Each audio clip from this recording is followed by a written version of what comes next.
అందరికీ నమస్కారం. ఈరోజు మనం చెప్పుకోబోయే కథ అత్తారింట్లో అక్కా చెల్లెళ్ళు రెండో భాగం. మీరు కనుక మన ఛానల్ని ఫస్ట్ టైం చూస్తున్నట్లయితే మన ఛానల్ని తప్పకుండా లైక్ చేయండి, షేర్ చేయండి, సబ్స్క్రైబ్ చేయండి, బెల్ ఐకాన్ క్లిక్ చేసి ఆల్ అనే బటన్ని ప్రెస్ చేయడం మర్చిపోకండి. కథని ఎక్కడ స్కిప్ చేయకుండా వినండి. మరి కథలోకి వెళ్ళిపోదామా? దీనికి ముందు భాగం ఆల్రెడీ అప్లోడ్ చేసిందే, తర్వాత భాగం మళ్ళీ పెడతాను. 3 భాగాలు కలిపి వినండి, అప్పుడే కథ మీకు పూర్తిగా అర్థమవుతుంది. ఈ కథ చాలా చాలా బాగుంటుంది, మిస్ అవ్వకండి. కథలోకి వెళ్ళిపోదామా? అన్న తర్వాత నాకు తెలుసు, ఇప్పటికిప్పుడే నేను నిన్ను ఏ విషయంలో తొందర పెట్టట్లేదులే.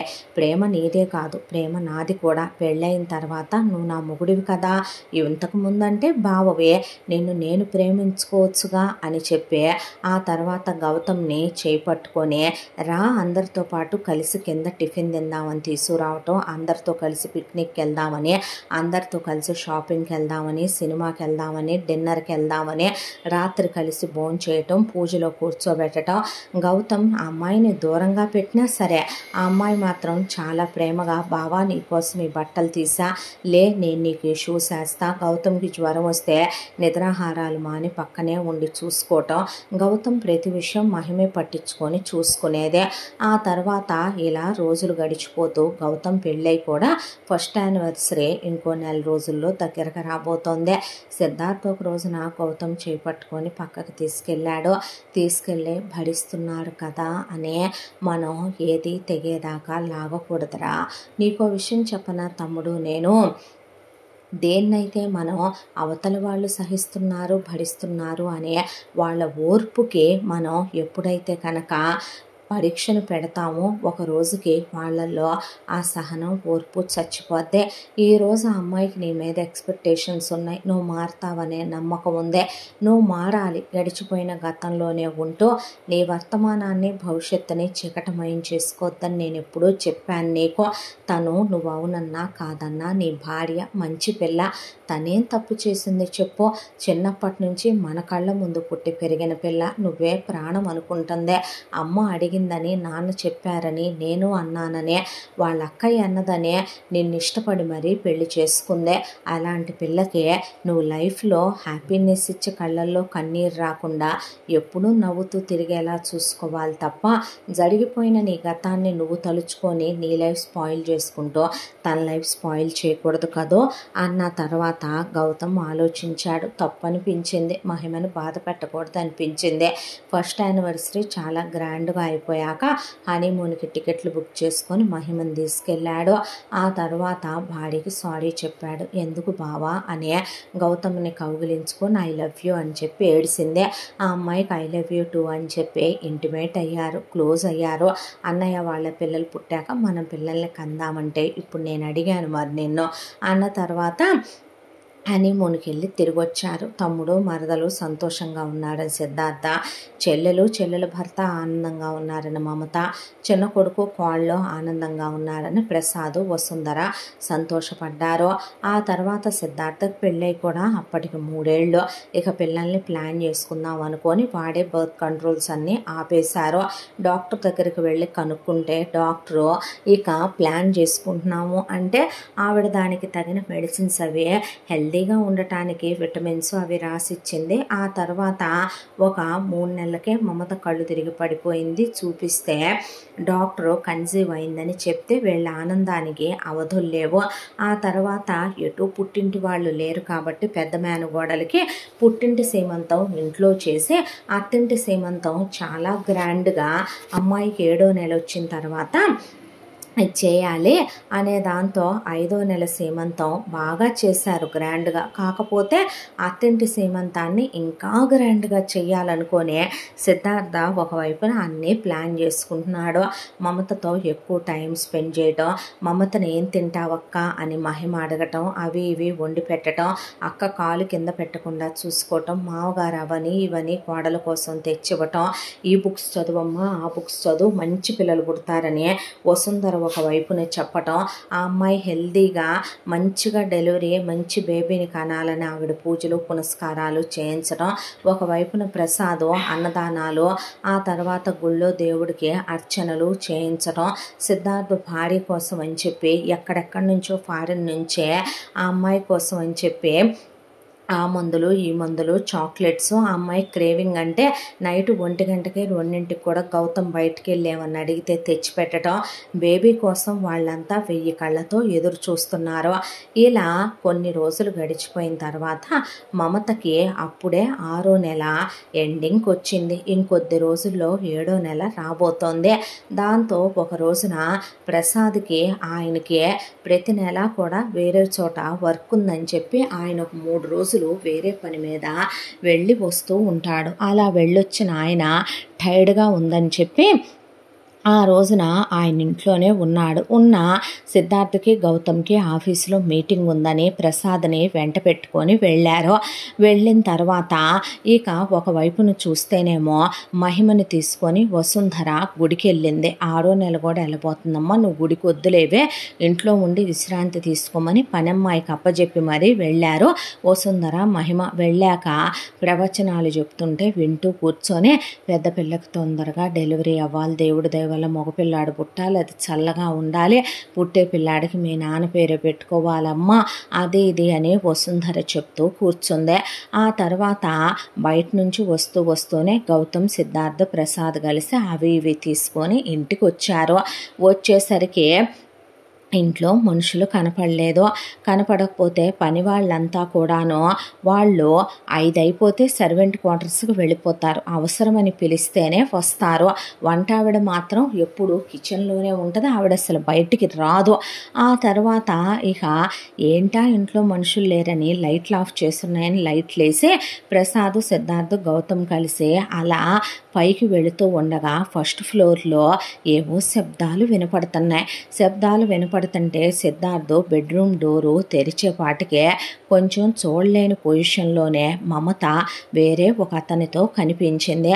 కనిపించేసరికి వాడు ముందు లేచి ఒంటి మీద అసలే నూలుపోగు బట్టలు లేవు, బట్టలు వేసుకొని ఆ తర్వాత వాడు అలా నిలబడిపోయాడు. మమత అసలు స్పృహ లేనంత మత్తుగా మాగన్నుగా ఉంది.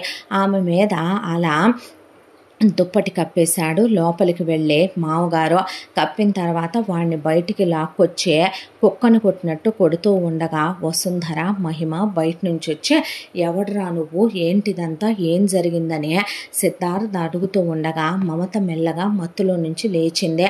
మహిమ పరిగెత్తుకుంటూ వెళ్ళి ముందు ఆ ఒంటి మీద బట్టలు తీసేసి స్నానం చేయించి వేరే బట్టలు వేసి అక్కని తీసుకొచ్చి కూర్చోబెట్టింది. వసుంధర, ఎవడరా నువ్వు, ఏం పోయే కాలం ఇళ్లలో చొరబడ్డావు, ఏం జరుగుతుందండి అని వసుంధర ఒకవైపున అంటూ పని వాళ్ళందరూ ఎక్కడ సచ్చారని ప్రసాద్ పెద్ద కేకేసేపాటికి, అంటే పనేమీ లేదని అమ్మాయి గారికి చెప్పే వెళ్ళాం బాబు గారు అనేపాటికే గౌతమ్ ఆ వచ్చిన వాడిని విచక్షణ లేకుండా కొడుతూ ఉండగా, తనే నన్ను రమ్మనమంది, తన కడుపులో ఉన్న బిడ్డకి తండ్రిని నేను, తనకి నాకు ఎప్పటి నుంచో ఎఫ్ఐఆర్ ఉందే, ఈరోజు ఏదో డబ్బు ఉందని వీడిని చేసుకుందే, కాలేజీలో ఇంటర్ నుంచి డిగ్రీ వరకు మేము డీప్గా లవ్ చేసుకున్నాం, నన్ను కొడతారేంట్రా, తన్ను అడగటం చేతగాక అని గౌతమ్ నొక్క తోపు తోసేసి గౌతమ్ వెంట పడుతున్నా ఆకుండా వాడు బయటికి పరిగెత్తుకెళ్ళి వెహికల్ వేసుకొని అక్కడి నుంచి గౌతమ్ వెంట పడ్డా సరే కొంత దూరం వెళ్ళాక సందుల్లోకి తిప్పి గాయబైపోయాడు వాడు. ఆ తర్వాత మమత అలా కూర్చొని కళ్ళల్లోంచి కన్నీళ్లు కారిపోతున్నాయి.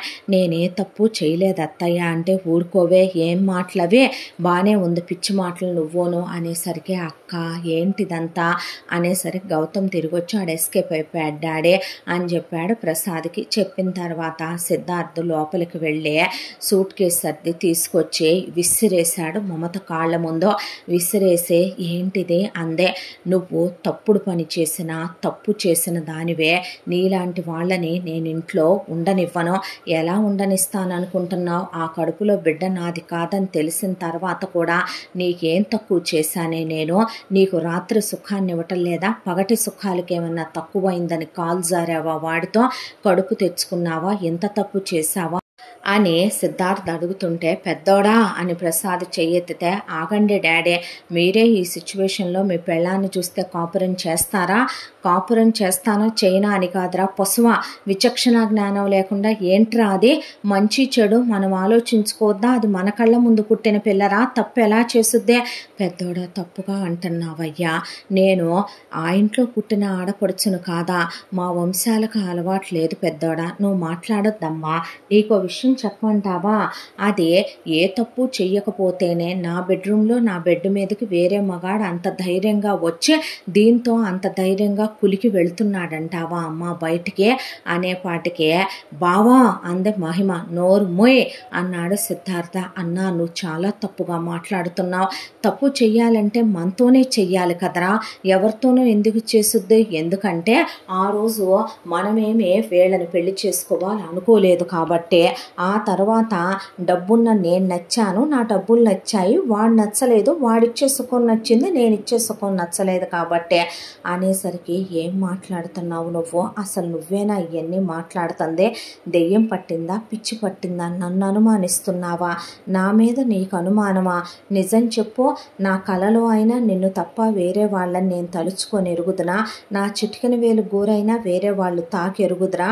ఎవడో వచ్చి ఏదో జరిగిందని నింద వేస్తున్నావు నా మీద. నువ్వు నన్ను అనుమానిస్తున్నావా? అసలు నువ్వేనా అనబోతే అసహ్యం వేస్తుంది నిన్ను చూస్తే.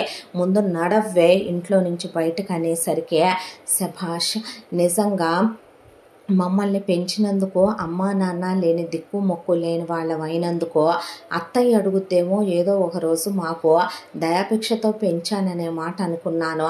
పెళ్లి చేసుకున్నావు, మోసు తీరిపోయిందే. ఇప్పుడు పడుంటాననుకున్నావు, అంతా అయ్యేపాటికి ఏదో నింద ఎలా వచ్చిద్దో నువ్వే వేయించావో, ఇంకెవరే వేయించారో, నా మీద నింద అయితే వేయించారో. కానీ ఒకటి చెప్తున్నాను, దేవుడు అనేవాడుంటే నీకు మాత్రం క్షమాభిక్ష దొరకదు. ఈ ఇంట్లో ఎవ్వరూ బాగుపడరు. నేను ఏ తప్పు ఏ పాపం చేయలేదు. నా కడుపులో ఉన్న బిడ్డ నీదే, అది వాడు పుట్టాకైనా నిర్ధారణ అయ్యే నిజమే అని నువ్వు నన్ను అనుమానించాక ఇంకా నువ్వు మొగుడివేంట్రా? నేను పెళ్ళాన్నేంటే, ఆడది తప్పు చేయాలనుకుంటే ఇంటి గడపకు తెలియకుండా చేయగలదో, దొంగచాటుగా ఎవరినో పిలిపించుకొని కులకాల్సినంత కర్మ, అంత శారీరకమైనటువంటి వ్యామోహాలు నాకు లేవు. కానీ నువ్వు నా మీద వేసిన నిందతోనే నువ్వు చచ్చావనే మెళ్ళో తాళి తెంచి కాళ్ళ మెట్టెలు తీసి ముఖం మీద విసిరేసి ఒక పేపర్ మీద సంతకం పడేసి అప్లై చేసుకో విడాకులకి. నువ్వే కలిసి ఉంటానన్నా నేను నీతో కలిసి ఉంటానికి సిద్ధంగా లేనని ఆ అమ్మాయి ఆ సూట్ కేసు తీసుకొని అక్కడి నుంచి వెళ్ళబోతుంటే మహిమ చేయి పట్టుకొని, నేను వస్తానక్క, నీతోనే వెళ్ళిపోదామంది. వద్దే, నువ్వేం తప్పు చేసావు? నా మొగుడు నన్ను అనుమానించినా నీ మొగుడు నిన్ను అనుమానించలేదుగా. ఎంతైనా అబ్బ ఒక్కడైనా అమ్మలు వేరు కదా, క్షమించండి మావగారు అని వస్తానత్తయ్య అని చెప్పి మళ్ళీ రాన్లే మర్చిపోయాను అంటే, పెద్దోడా దాన్ని ఆపరా, అది అలా చెయ్యదయ్యా అని వసుంధర. ఆ తర్వాత మహిమ, బావా అక్కలా చేసిందంటే నువ్వు నమ్ముతున్నావా అనేసరికి సిద్ధార్థ లోపలికి వెళ్ళి డోర్ వేసుకొని మమత అక్కడి నుంచి చీకట్లో కలిసిపోయి ఆ రాత్రి వేళ అలా వెళ్ళిపోయింది. ఏటో తెలియని ఓ దారిలో పడి కొంత దూరం వెళ్ళిన తర్వాత మమతకి కడుపుతో ఉంది. దానికి తోడు ఏడవటం అరవటంతో బీపీ ఫ్లక్చువేట్ అయి కళ్ళు తిరిగి ఓ చోట అలా ఓ బెంచ్ మీద కూర్చుండిపోయింది. ఇంతలో మమత భుజం మీద ఎవరో ఒక ఆవిడ చెయ్యి వేసి, ఏమిటమ్మా కడుపుతో ఉన్నట్టున్నావో, ఈ ఊరు కాదా ఏమిటి? ఆరోగ్యం బాలేదా తల్లి? నా పేరు సుమతమ్మ. నేను రోజు ఇక్కడికి వాకింగ్కి వచ్చి ఆలయానికి వెళ్ళి ఇంటికి వెళుతూ ఉంటాను.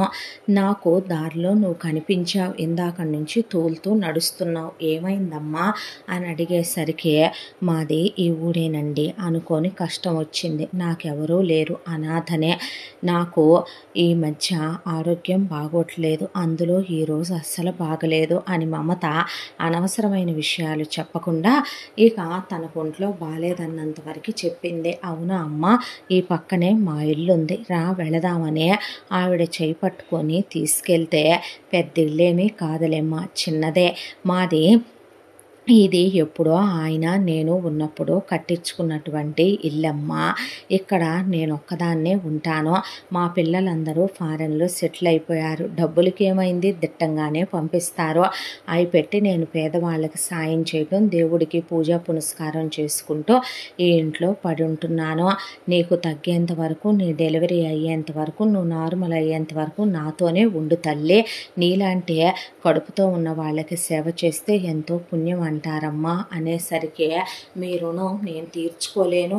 ఏ రోజు దేవుడికి ఏ పూలతో నోము నోచుకున్నాను, మీరు నాకు తోడయ్యారమ్మా అన్న తర్వాత చాచా అదేమన్నమాట అని మమత నీరసంగా ఉందని ఆవిడ ముందు గబగబా జ్యూస్ చేసిచ్చి ఆ తర్వాత వేడివేడిగా భోజనం వండి పెట్టిందే. తిన్న తర్వాత మమతనే పడుకోమ్మా, రేపు హాస్పిటల్కి తీసుకెళ్తాను అని పడుకోబెట్టేసేపాటికి అలసటతో ఉందేమో, ఒళ్ళు తెలియకుండా ఆవిడేసి వేసేపాటికి నిద్రపోయిందే. డోర్లు వేసిన తర్వాత ఆవిడ బయటకు వచ్చిందే. బయటకు వచ్చేసరికి చీకట్లో రగ్గు కప్పుకొని, బ్లాక్ రగ్గు, అక్కడ ఒక అతను కిటికీలో నుంచి అలా మమతని చూస్తూ బయటకు వచ్చిన సుమతి చేతులు పట్టుకొని ఎలా ఉందమ్మా అని అడిగితే, బాగా నీరసంగా ఉన్నట్టుంది బాబు, జ్యూస్ ఇచ్చాను, భోజనం పెట్టాను అన్న తర్వాత ముసుగు తీశాడు సిద్ధార్థ. తీసిన తర్వాత ఏమిటయ్యా ఇదంతా అంటే, కొన్ని ప్రశ్నలకి సమాధానాలు కాలమే చెప్పుద్ది. ఇవే తన ట్యాబ్లెట్లు, ఇవే తన మెడికల్ ప్రిస్క్రిప్షన్స్. తనకే కష్టం బాధ కలగకూడదు, తన్ని చాలా జాగ్రత్తగా చూసుకోండి. ఇంత పెద్ద 4 కట్టల డబ్బులు ఆ సుమతి చేతిలో పెట్టాడు. పెట్టిన తర్వాత, అలాగే బాబు, తన్నే ఎట్టి పరిస్థితుల్లో మీరు లేకుండా ఎక్కడికి వెళ్ళనివ్వద్దు, చాలా జాగ్రత్తగా చూసుకోండి తన్ని బిడ్డని కూడాను అన్న తర్వాత, అలాగే బాబు అన్న తర్వాత కళ్ళు ఎర్రగా అయిపోయి కన్నీళ్లతో సిద్ధార్థ్ అక్కడి నుంచి కొంత దూరం నడిచి వెళ్ళి అక్కడి నుంచి కారెక్కి వెళుతూ ఉండగా సిద్ధార్థ మనసులో ఎన్నో ఆలోచనలు. ఫోన్లో భార్య ఫోటో అలా చూసుకుంటూ కళ్ళల్లో నుంచి నీళ్లు ధారగా కారిపోతూ ఒక చోటకు వచ్చాక కారు ఆపేశాడు. ఆపేసి అలా కారు సీట్లో వెనక్కి అనుకొని ఫోన్లో ఉన్న తనవి భార్యవి మెమరీస్ చూసుకుంటూ, చిన్నప్పటి నుంచి పెళ్ళాం ఫోటోలు చూసుకుంటూ, పిచ్చిదానా నిన్ను అనుమానిస్తానా నేను, ఎలా నమ్మావే నిన్ను నేను అనుమానించానంటే, నా కళ్ళ ముందు ఇంత చిన్న పాపగా వచ్చావు నువ్వు ఇంటికి, తప్పుడు పనులు చేయాలంటే నాతో గౌతమ్తో చేయకూడదా, నువ్వు చదువుకుందే నువ్వు గర్ల్స్ కాలేజ్లో ఉమెన్స్ కాలేజ్లో అయితే కాలేజ్లో ఎవరితోనైనా ఎలా తప్పు చేస్తావురా, వాడు చెప్పింది నేను ఎలా నమ్మాను అనుకుంటున్నావు, వాడి ఒంటి మీద బట్టలు తీసేసే నీ ఒంటి మీద బట్టల్నే వాడు చల్లా చెదురు చేసినంత మాత్రాన, నీ పక్కన వాడు పడుకున్నంత మాత్రాన నువ్వు తప్పుడు దానివి, తప్పు చేశావని, నీ కడుపులో ఉన్న నా బిడ్డ వాడి బిడ్డేనని చెప్తే నేను నమ్ముతానా? మన ఇన్నాళ్ల ప్రేమ, నువ్వు నన్నెంత ప్రేమిస్తావో నాకు మాత్రమే తెలుసు. ఏ భార్య భర్తనే ఎంత ఇష్టపడుద్దో, ఎంత గౌరవిస్తుందో, ఎంత అభిమానిస్తుందో, ప్రేమిస్తుందో అది భార్య గురించి భర్త, భర్త గురించి భార్య మాత్రమే చెప్పగలరు. కొంతకాలంగా మన ఇంట్లో పరిస్థితులు చాలా విషమంగా వింతలు జరుగుతున్నాయి. అందులో ఒక రోజున నీకు సడన్గా మనం పిల్లల్ని ప్లాన్ చేసుకుంటున్నాం అని ఎప్పుడైతే గనక ఇంట్లో వాళ్ళతో చెప్పామో, ఆ తర్వాత ఒక రోజున నువ్వు అందరితో పాటే భోంచేసినా ఉన్నట్టుండి నీకు ప్రాణం పోయేంత బ్లడ్ వామిటింగ్స్ అయిపోయి నువ్వు కళ్ళు తిరిగి పడిపోవటం, నేను హాస్పిటల్కి తీసుకెళ్తే డాక్టర్ పర్సనల్గా నాతో ఫుడ్ పాయిజన్ అయిందని, నీకు ఫుడ్లో ఏదో ప్రమాదకరమైన పాయిజన్ లాంటిది కలిపారని నాకు తెలియటం, ఆ తర్వాత ఒక రోజున అసలు నువ్వు మామూలుగా వంటగదిలోకి వెళ్ళి వంట పని చేసుకుంటూ ఉండగా నీకు ప్రాణం పోయేంత షాక్ కొట్టడం, అందులో నుంచి నువ్వు తేరుకోవటం, ఆ తర్వాత ఆ కరెంటు చెక్ చేయించితే అది చాలా హై వోల్టేజ్లో ఉందని నాకు తెలియటం, ఆ తర్వాత ఒక రోజున నువ్వు ప్రెగ్నెంట్ అలా అయ్యావో లేదో ఆ విషయం ఇంట్లో తెలిసిందో లేదో తెలిసిన వెంటనే నువ్వు స్టెప్స్ దిగుతూ కాలు జారి కింద పడటం, పొట్టకి నువ్వు చేతులు అడ్డు పెట్టుకున్నావు కాబట్టి దెబ్బలు నీకు తగిలే బేబీకి ఏమీ కాకపోవటం, ఇలా ఇంట్లో సంఘటనలు ఒకటి కాదో ఒకటి తర్వాత ఒకటి ఒకటి తర్వాత ఒకటి నీ నగలు పోవటం, ఇంట్లో ఏవేవో జరగటం, ఏవేవో సందర్భాలు జరుగుతూనే ఉన్నాయి. ఇవన్నీ ఏంటా అని నేను ఒకవైపున ఆలోచిస్తూనే ఉన్నాను. ఎవరిని అనుమానించాలి? ఇంట్లో పని వాళ్ళనా మన వాళ్ళనా? ఇప్పుడు తీరా చూస్తే అసలు ఇంట్లో నేను లేకపోవటం, నాన్న లేకపోవటం, గౌతమ్ లేకపోవటం, నీ చెల్లెలు లేకపోవటం, అమ్మ లేకపోవటం, ఆ తర్వాత సడన్గా ఇంట్లో పనివాళ్ళు సర్వెంట్ క్వార్టర్స్లోకి వెళ్ళిపోవటం, నీకు చెప్పేవాళ్ళు వెళ్ళటం, నువ్వే వెళ్ళమన్నావని మాకు చెప్పటం, ఆ తర్వాత ఇంట్లో ఉన్న సీసీ కెమెరాస్ అన్నీ వర్క్ చేయటం ఆగిపోవటం, నువ్వు ఎవరినో గదిలోకి పిలిపించుకున్నావని వాడు నీకు గదిలోకి వచ్చి నా గదిలో నా మంచం మీద నా భార్యవైన నీతో వాడు మిస్బిహేవ్ చెయ్యాలని చూడటం, అబద్ధాలాడి నిందలు వేయటం, ఎవరో నిన్ను నన్ను విడగొట్టాలని చూస్తున్నారో దాని వెనక కారణం ఏంటి? దానికి కారకులు ఎవరు? అసలు ఏం చేద్దామని ఇదంతా చేస్తున్నారు? ఏం ఆశించి చేస్తున్నారో? ఇదంతా చేస్తోంది ఎవరు? నాన్న, అమ్మ, తమ్ముడా, లేక మీ చెల్లెల, పనివాళ్ళ, మన శత్రువులా, లేక బయట వాళ్ళు ఇంకెవరైనానా? అర్థం కావట్లా. ఆలోచిస్తున్నా. ఇప్పుడు నేను నిన్ను ఇలాంటి సందర్భంలో అనుమానించకుండా ఇంట్లో ఉంచితే నాకు దొంగలు దొరకరు. దొంగల్ని పట్టుకోవాలంటే నేను నిన్ను బయటకు పంపించాలి. అలా మాట్లాడానని, నింద వేశానని బాధపడ్డావా బంగారం? నిన్నలా అంటున్నప్పుడు నా గుండె ఎన్ని బద్దలైపోయిందో, నా గుండె ఎంత నరకం అనుభవించిందో నాకు మాత్రమే తెలుసురా. నిన్ను నేనలా అనుకోను. తాళి తెంచేసేంత నీ మనసు విరిగిపోయిందే. తప్పు చేయని వాళ్ళని మాట అంటే అంతే బాధ కలుగుద్దేమో, అర్థం చేసుకోగలను. నన్ను క్షమించరా అని ఆ తర్వాత ఆ అమ్మాయి ఫోటోలు అవి చూసుకుంటూ ఆ తర్వాత ఇంటికి వచ్చాడు. ఇంటికి వచ్చిన సిద్ధార్థనే ప్రసాద్కి, ఏమిట్రా ఇదంతా ఇలా చేయటం, తప్పు చేస్తున్నావు పెద్దోడా అని ఆయన మనసు బాధ అనిపించి లోపలికి వెళ్ళిపోయి ఆయన పలకరించలేదు. అసలు గౌతమ్ అసలు మాట్లాడకుండా లేచి వెళ్ళిపోయాడు. మహిమ, నువ్వు కూడా నమ్మావా బావా అక్క తప్పు చేసిందంటే అని? ఎందుకు బావా నువ్వు కూడా ఇలా చేసావని లోపలికి వెళ్ళిపోయింది. పెద్దోడా, నిన్ను చిన్నప్పటి నుంచే కన్న బిడ్డ కన్నా ఎక్కువగా పెంచుకున్నాన్రా. మీ అమ్మ 9 నెలలే మోస్తే గుండెల్లో పెట్టుకొని పెంచాన్రా. అది నేను పెంచిన పిల్లయ్యా. అది తప్పు చేసిందని ఎలా నమ్మావు పెద్దోడా? ఒక్కోసారి మన కళ్ళతో చూసేవి, చెవులతో వినేవి కూడా తప్పులే అయిపోతాయి నాన్న. అలా నమ్మి నువ్వేయాల్సిన నిందేనా అయ్యా అది? ఎలా వేయగలిగావురా అంత పెద్ద నింద? ఒరే, అది ఎటుపోయిందో, ఎక్కడికి వెళ్ళిందో? కడుపుతో ఉన్న పిల్లయ్యా.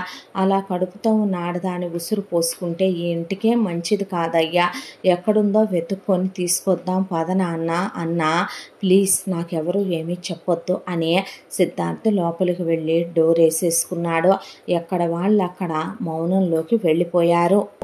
ఆ తర్వాత రోజులు అలా గడుస్తూ మమత పిచ్చిదానిలాగా ఒక్కటే కూర్చొని ఆలోచించుకుంటుంటే సుమతి వెంట పెట్టుకొని హాస్పిటల్కి తీసుకెళ్ళి సిద్ధార్థ చెప్పిన హాస్పిటల్కి తీసుకెళ్ళింది. సిద్ధార్థ ముందే డాక్టర్తో మాట్లాడించడంతో డాక్టర్ మమతను అసలు ఏమీ అడగలేదు. టెస్టులు చేసిన తర్వాత అమౌంట్ ఆయన కడతారులే, మీరు తీసుకెళ్ళండి అని మెడిసిన్స్ కూడా ఆవిడే రాసి పంపించింది. ఆ తర్వాత మమతని చాలా జాగ్రత్తగా చూసుకుంటోంది సుమతి. రోజు రాత్రి వచ్చే దొంగతనంగా భార్యని చూసుకొని ఆమె నిద్రపోతుంటే పొట్ట మీద చేయేసి చూసుకొని వెళ్తున్నాడు సిద్ధార్థ.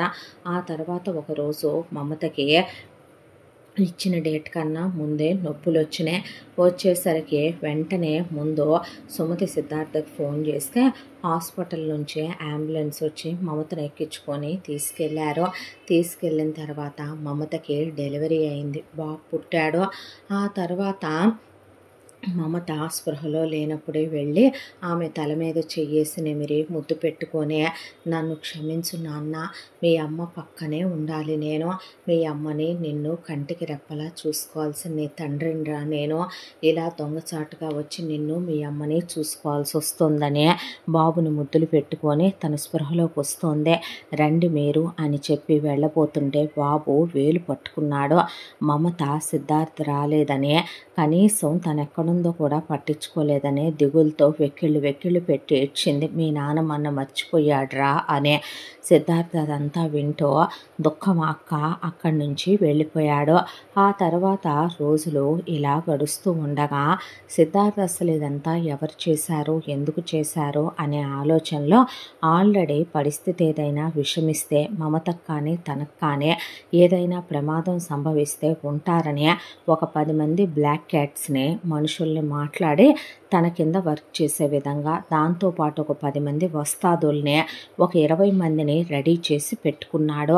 ఆ తరువాత రోజులు ఇలా గడిచిపోతూ ఆలోచిస్తూ ఉండగా ప్రతి నెల వెళ్ళినట్టే ఆ నెల కూడా వాళ్ళ నాన్న వేరే ఊళ్ళో పనుంది, ఒక 3 days రానని అన్నీ ప్యాక్ చేసుకుని వెళ్ళటం చూశాడు.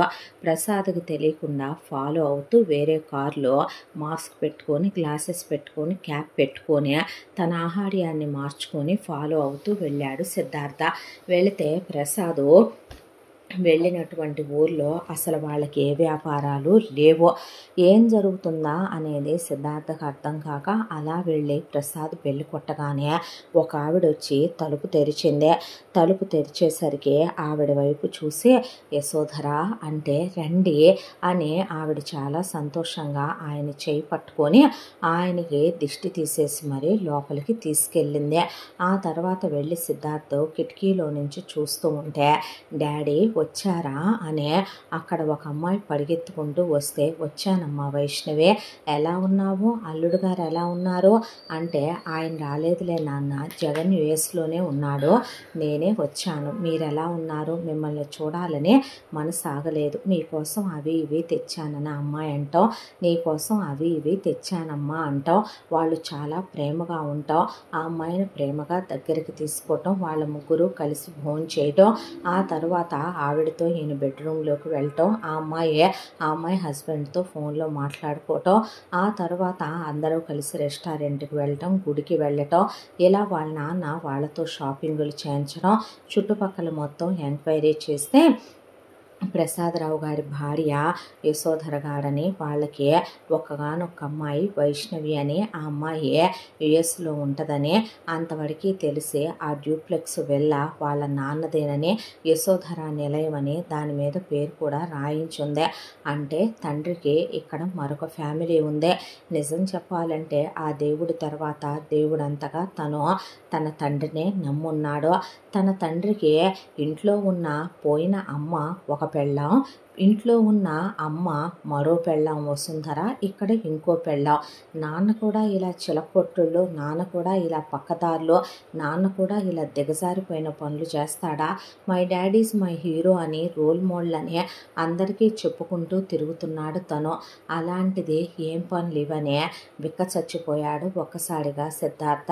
ఇక అక్కడ ఉండి ఇంకా చూడాల్సిందేముందనే దాంతో అప్పటికే 3 రోజులైంది సిద్ధార్థ్ వీళ్ళని ఫాలో అవటం, ఒక హోటల్ రూమ్లో ఉండి వీళ్ళ గురించి ఎంక్వైరీలు తీయటం అవన్నీ అయిపోయి ఆ తర్వాత ఉండలేక ఇంటికి వచ్చాడు. ఇంటికి వచ్చేసరికి ఇంట్లో వసుంధర మహిమ గుడికి వెళ్ళారని చెప్పారు పనివాళ్ళు. ఆ తర్వాత ఇక సిద్ధార్థ్ డైరెక్ట్గా తండ్రి గదిలోకి వెళ్ళాడు. తమ్ముడు ఆఫీస్కి వెళ్ళున్నాడు. వెళ్ళేసరికి తండ్రి గదంతా వెతుకుతూ ఉంటే తండ్రి గదిలో ఒక చోట ఒక డైరీ కనిపించింది. ఆ డైరీలో చాలా ఫోటోలు ఉన్నాయి. ఆ డైరీలో ముందు చాలా ఫాస్ట్గా అలా చదువుతూ వెళ్ళేపాటికి డైరీ కరెక్ట్గా హాఫ్ కంప్లీట్ అయ్యేపాటికి వాళ్ళ నాన్న కారు శబ్దమైంది. దాంతో ముందు ఆ డైరీని తీసుకొని తన షర్ట్ లోపల పెట్టుకుని బటన్స్ పెట్టేసుకొని అలా బయటకు వచ్చి హాల్లో డైనింగ్ టేబుల్ దగ్గర కూర్చొని పనమ్మాయిని ఒక కాఫీ తీసుకురమ్మన్నాడు.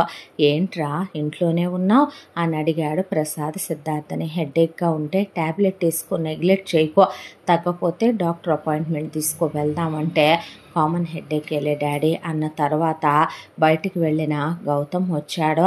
వచ్చిన తర్వాత ఏరా ఆఫీస్ వర్కుల సంగతి ఏంటి అన్నాడు ప్రసాద్. ఆల్ ఫైన్ డాడ్ అనే అక్కడే కూర్చొని ఒక కాఫీ ఇమ్మంటూ ఉండగా బయటికి వెళ్ళిన వసుంధర అలాగే ఇక మహిమ వచ్చారు. వసుంధర వెళ్ళినంతసేపు వచ్చేంతసేపు మహిమకి ఒకవైపున పెద్దది ఎలా ఉందో, ఎక్కడుందో, ఏమైందో పిచ్చిదే, అదే కల్లా కపటం లేకుండా మాట్లాడుద్దే కానీ దాని మనసు వెన్నపూస, దాని మనసులో ఏమీ ఉండదో, అదే బంగారం లాంటిదే, ఏమైపోయిందో ఎక్కడుందో ఏంటో అనే దిగులు పడుతూ ఆ దిగుల్లోనే అలా వచ్చింది ఇంటికే. వచ్చిన తర్వాత ఇలా కొన్ని రోజులు గడిచిపోయాక ఒక రోజున ఇంట్లో అందరూ ఉన్నారు. కూర్చొని ప్రసాద్ ల్యాప్టాప్ మీద ఏదో వర్క్ చేసుకుంటున్నాడు. గౌతమ్ ఒకవైపున కూర్చొని ఆఫీస్ ఫైల్స్ తిరగేస్తున్నాడు.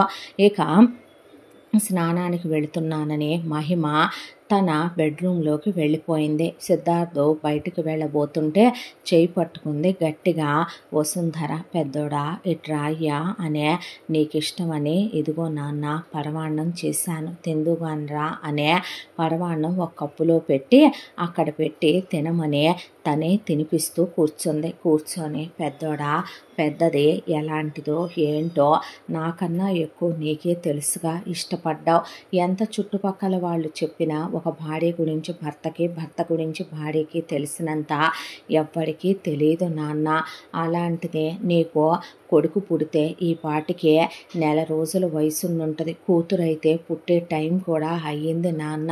కడుపుతో ఉన్న ఆడదాన్ని అలా పంపకూడదయ్యా. నా మేనగోడలని చెప్పట్లా, ఈ ఇంటికి పెద్ద కోడలుగా, మీ అమ్మకి నువ్వు వారసుడుగా, నీ భార్యగానే దాన్ని ఇంటికి తీసుకురా అయ్యా. ఇన్నాళ్లుగా నేను నిన్ను 4 రూపాయలు నీ తమ్ముడికి పెట్టమంది కూడా మీ ఇద్దరి మధ్య ఏ పొరపచ్చాలు వ్యత్యాసాలు ఉండకూడదని చెప్పాను పెద్దోడా. ఒరే తప్పుడా, అలా తల్లి బిడ్డల్నే మనం ఇంటికి దూరం చేసి నిందలు వేసి గెంటేయకూడదయ్యా. నీ కాళ్ళు పట్టుకుంటాను పెద్దోడా అని అడిగింది వసుంధర. సిద్ధార్థం నాకు కొద్దమ్మా నేను తిన్నని అక్కడి నుంచి లేచి కారులో బయలుదేరి వెళ్ళిపోయిన తర్వాత గౌతమ్ ఈ ఇల్లేంటి, ఇంట్లో పరిస్థితులేంటి, ఇంట్లో మనుషులేంటి, ఎవడి గోల వాడిదే తప్ప, ఎవడి గోడు వాడిదే తప్ప ఎవడిది పట్టించుకోడని ఫోన్కి ఛార్జింగ్ పెడుతూ ఉండగా ఛార్జ్ ఎక్కి సావట్లేదు ఆ పిన్నులో. దాంతో అన్న గదిలో చాలా రకాల ఫోన్స్ మారుస్తూ ఉంటాడు సిద్ధార్థ్. అన్ని రకాల పిన్స్ ఉంటాయి. దాంతో అన్నగదిలోకి వెళ్ళి కబోర్డ్లో వెతుకుతూ ఉండగా అందులో డైరీ కనిపించింది ప్రసాద్దే.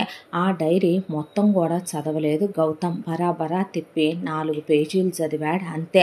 చదివేపాటికి కోపంతో కళ్ళు ఎర్రబడిపోయినాయి, మొహం ఇంత ఉబ్బిపోయి ఆ డైరీ అలా పట్టుకొని తండ్రిని నిలదీద్దామని చెప్పి ఏంటి వేషాలు, ఉన్న పెళ్ళాం జాలదో, రెండో పెళ్ళాం జాలదో, పోయిన పెళ్ళాం జాలదో, ఏంటో ఈ వేషాలేంటో మరి ఈయనకి అని చెప్పి బయటికి వస్తూ ఉండగా ఈలోపు ఇంట్లో వాళ్ళు కొన్ని పెట్స్ని పెంచుకుంటారు.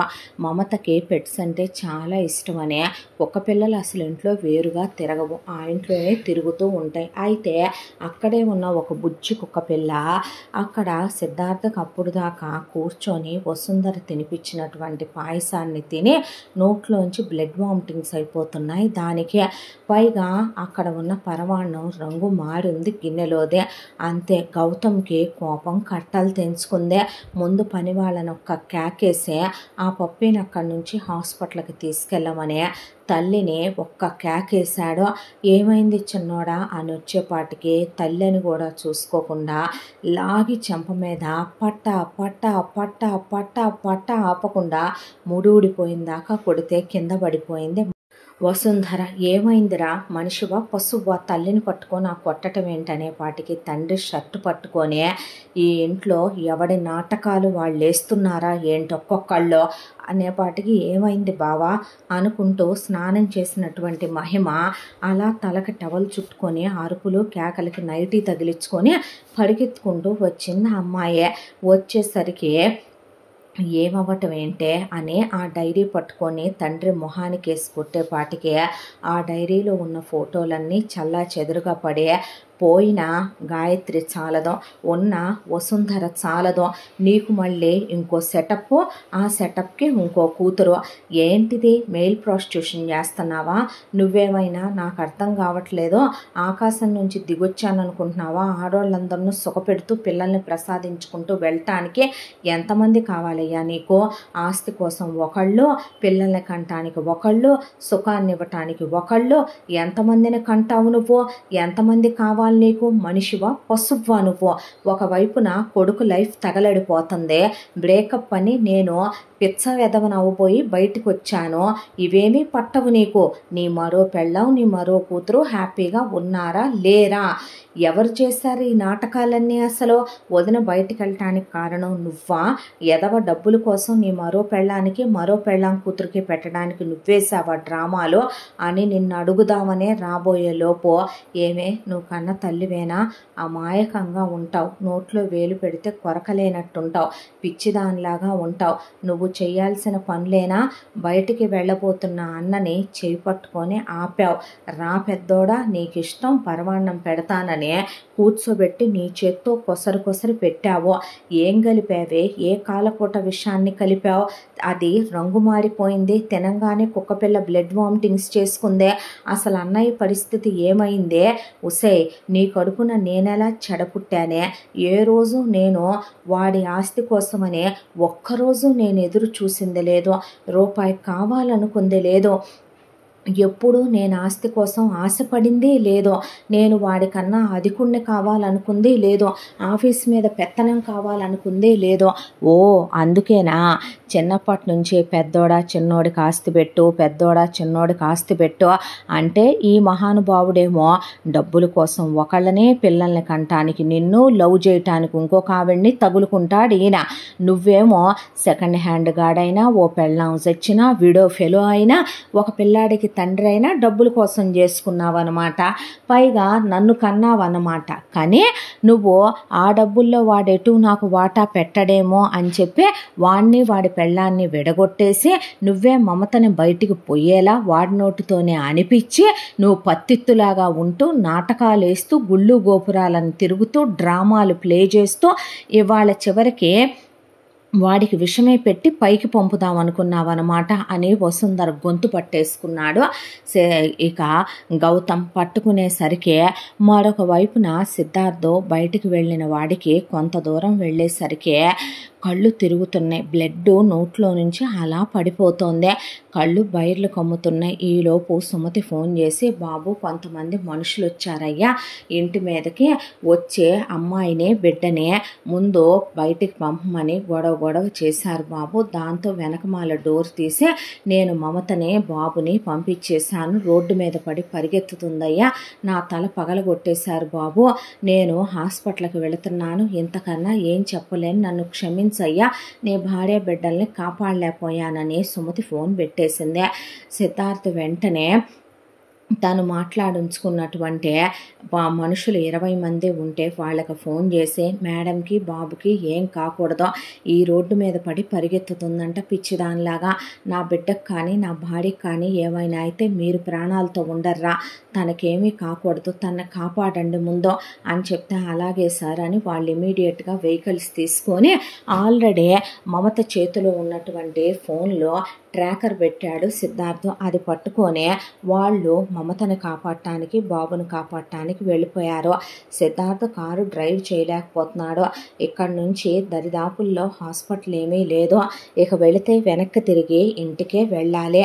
ఇంటికి వెనక్కి తిప్పి యూటర్న్ తీసుకొని కారు ఎలా డ్రైవ్ చేస్తున్నాడో ఏంటో తెలియకుండా డ్రైవ్ చేసుకుంటూ ఇంటి దాకా వచ్చేపాటికి సెక్యూరిటీ పెద్దబాబు అంటే బ్లడ్ వామిటింగ్స్ అయిపోతూ అడుగులు అడుగేసుకుంటూ వచ్చేపాటికే సిద్ధార్థకి ఫోన్ చేసి, సార్ ఇదంతా ఎవరు చేశారో కనుక్కోమన్నారుగా, కనుక్కున్నాం సార్, పలానా వాళ్ళు సార్ వినపడుతుందా అనేపాటికి లోపలికి వచ్చి, రే అమ్మని కొట్టకరా, నాన్ననే వనకరా అనే సిద్ధార్థ్ గౌతమ్ మీద పడిపోయి పెద్ద పెద్ద బ్లడ్ వామిటింగ్స్ చేసుకుంటూ, చేసిందే నాన్న కాదు అమ్మ కాదురా, ఎందులో ఉన్నారు చేసిన వాళ్ళనే ఫోన్ ఇచ్చేపాటికే ఆ ఫోన్ చెవిలో పెట్టుకున్నాడు గౌతమ్.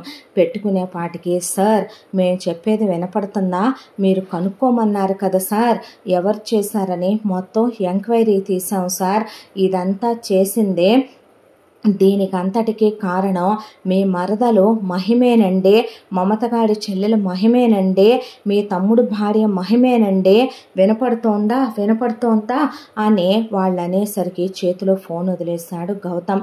వదిలేసేసరికి ముందు ఏమీ మాట్లాడకుండా అంబులెన్స్కి ఫోన్ చేశాడు.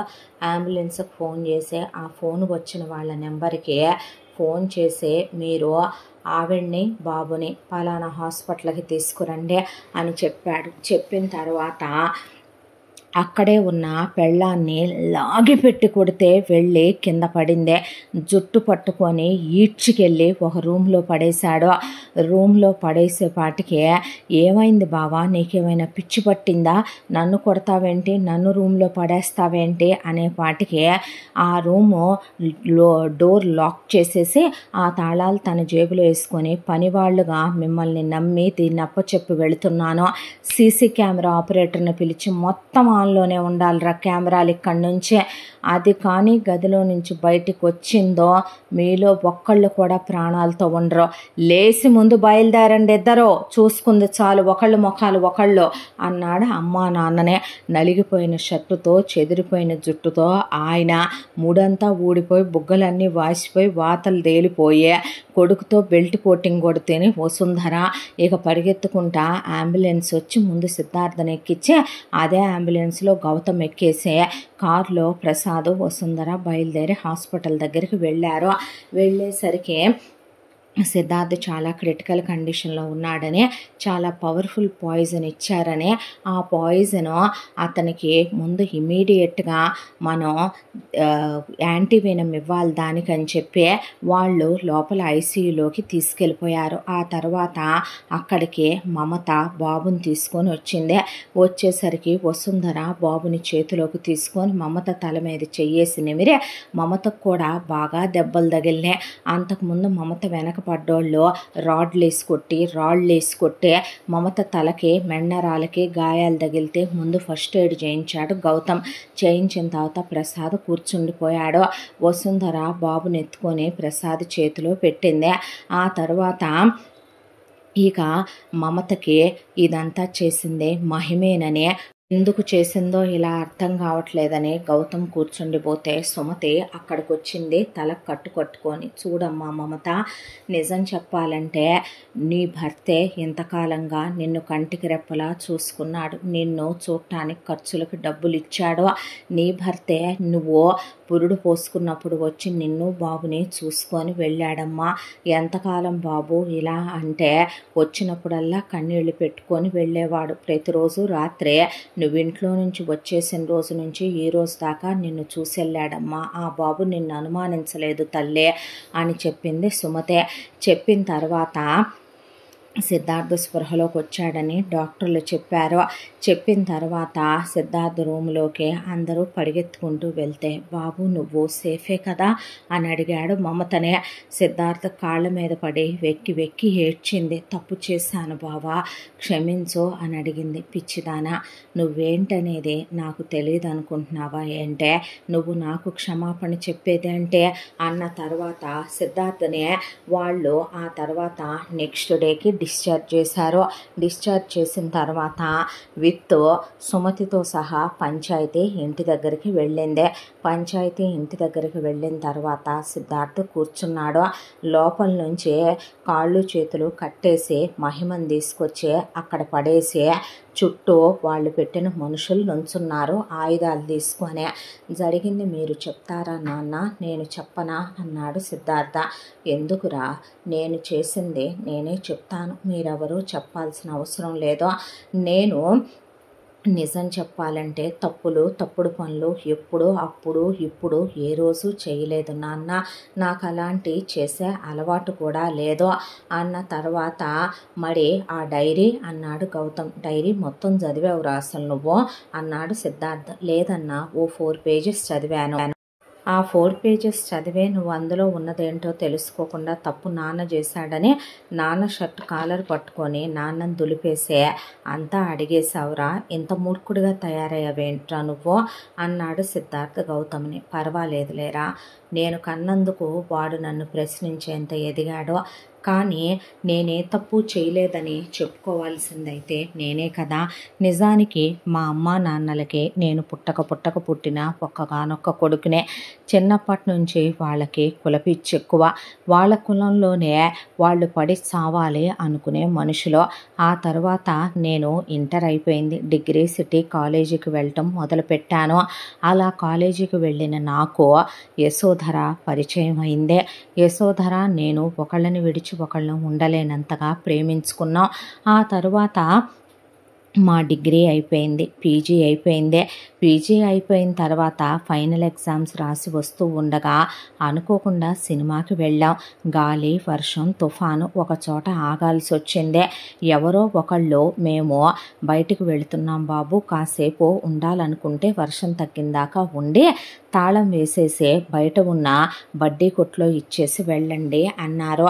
ఆ తర్వాత ఆ ఇంట్లో తల తుడుచుకుంటూ ఉన్న తను, వయసులో ఉన్నటువంటి నేను కామం అని చెప్పను, కోరికని చెప్పను, ఇష్టం ప్రేమ. దాంతో తను నన్ను నిరోధించలేదు. మనసులు కలిసిన మావి శరీరాలు కలిస్తే తప్పే ఉంది అనుకున్నాం. ఆ తర్వాత ఇద్దరం శారీరకంగా క్లోజ్ అయ్యాము.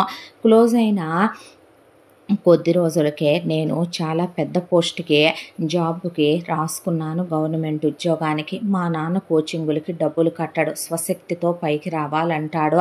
దాంతో నేను అనుకున్న పోస్టింగ్ నాకు రాలేదు. వచ్చిన పోస్టింగ్కి కాస్త డబ్బులు ఎక్కువ పెడితే నేను అనుకున్న పోస్టింగ్ వచ్చుద్ది, ఆయన పెట్టడు. సరే సెకండ్ అటెంప్ట్లోనైనా సరే ట్రై చేద్దాంలే అనుకోనే ఆ విషయమే యశోధరకి చెప్దామని వెళ్ళాను. ప్రెగ్నెంట్ అయ్యానందే. నన్ను పట్టుకొని వెక్కిళ్ళు పెట్టి ఏడ్చిందే. ముందు తనకి ధైర్యం రావాలి, దాంతోనే తనకి నా అనేవాళ్ళు ఎవ్వరూ లేరు. తను అమ్మా నాన్నని చిన్నప్పుడే పోగొట్టుకొని బంధువుల దగ్గర ఉండి ట్యూషన్స్ చెప్తూ టైలరింగ్ చేస్తూ చదువుకుంటోంది. వాళ్ళ ఇంట్లో అప్పటికే తన్ని చాలా పని మనిషి కన్నా హీనంగా చూస్తూ వాళ్ళేమీ ప్రేమను పంచలేదు తనకే. మనకి వాళ్ళకి క్యాస్ట్లో చాలా డిఫరెన్స్ ఉంది. నిజం చెప్పాలంటే నేను యశోధరలో కులాన్ని చూడలేదు, ఆమె మంచి మనసునే చూసి ఇష్టపడ్డాను. ఆ తర్వాత ఆమెకి ధైర్యం కలగాలని ఇంట్లో నుంచి వచ్చేయమని తీసుకెళ్ళి ముందు రిజిస్టర్ మ్యారేజ్ చేసుకొని గుళ్ళో తాళి కట్టాను. ఇంతటితో అత్తారింట్లో అక్కా చెల్లెళ్ళు 2వ భాగం పూర్తి. ముగింపు భాగంతో మళ్ళీ కలుసుకుందాం. తప్పకుండా మన ఛానల్ని లైక్ చేయండి, షేర్ చేయండి, సబ్స్క్రైబ్ చేయండి, బెల్ ఐకాన్ క్లిక్ చేసి ఆల్ అనే బటన్ని ప్రెస్ చేయడం మర్చిపోకండి. ఇంత మంచి కథని మనకు అందించిన కథా రచయిత్రి జి. యామిని శ్రీనివాస్ గారు. ముగింపు భాగంతో మళ్ళీ మీ ముందుకు వస్తాను. Thank you so much.